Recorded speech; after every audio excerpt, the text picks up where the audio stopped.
European ইউনিয়নের একটা প্রতিনিধি দল আমাদের ভারপ্রাপ্ত চেয়ারম্যান জনাব তারেক রহমানের সঙ্গে সাক্ষাৎ করতে এসেছিলেন। ওনার সঙ্গে আমরাও কয়েকজন ছিলাম।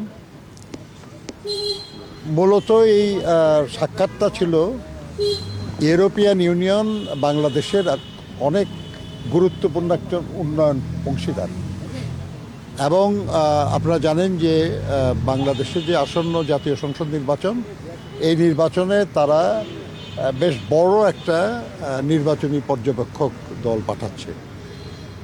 তো এই বিষয়গুলি নিয়েই আমাদের ভারপ্রাপ্ত চেয়ারম্যান মহোদয়ের সঙ্গে তারা কথা বলতে এসেছিলেন। খুব ভালো আলোচনা হয়েছে, ফলপ্রসূ আলোচনা। সেখানে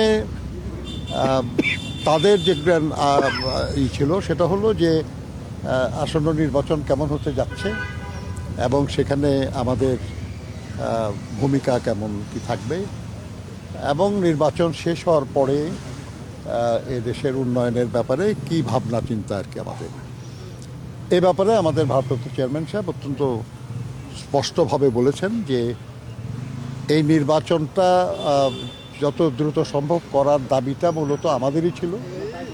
আমরাই চাচ্ছি যে নির্বাচন যত দ্রুত সম্ভব, অর্থাৎ যে তারিখে নির্ধারিত আছে এই তারিখেই যেন হয় এবং শান্তিপূর্ণ যেন হয়, অবাধ এবং সুষ্ঠু যেন হয়।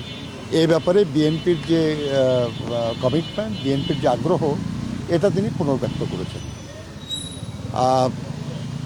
তিনি এটাও বলেছেন যে দেশের মানুষ দীর্ঘদিন নির্বাচনে অংশ নিতে পারে নাই, ভোট দিতে পারে নাই।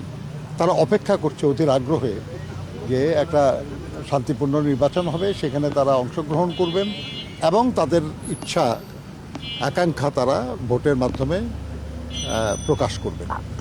আমরা এটা জন্য আমরা অপেক্ষা করছি। নির্বাচনে আমরা সক্রিয়ভাবে অংশগ্রহণ করতে যাচ্ছি। এর জন্য যা যা প্রস্তুতি যেগুলো নেওয়ার এগুলো আমরা নিয়েছি, আমরা কাজ করছি এবং ইউরোপিয়ান ইউনিয়নের যে বাংলাদেশের উন্নয়নের যে অংশগ্রহণ এবং অবদান, উনি তার জন্য ধন্যবাদ জানিয়েছেন ইউরোপিয়ান ইউনিয়নের প্রতিনিধিদেরকে এবং তিনি আশা করেছেন, তাদেরকে অনুরোধও করেছেন যে আগামী দিনে ইউরোপিয়ান ইউনিয়নের যেন আরও বেশি সহযোগিতা করে, বাংলাদেশের উন্নয়নের জন্য আরও কার্যকর ভূমিকা পালন করে, যাতে বাংলাদেশের জনগণ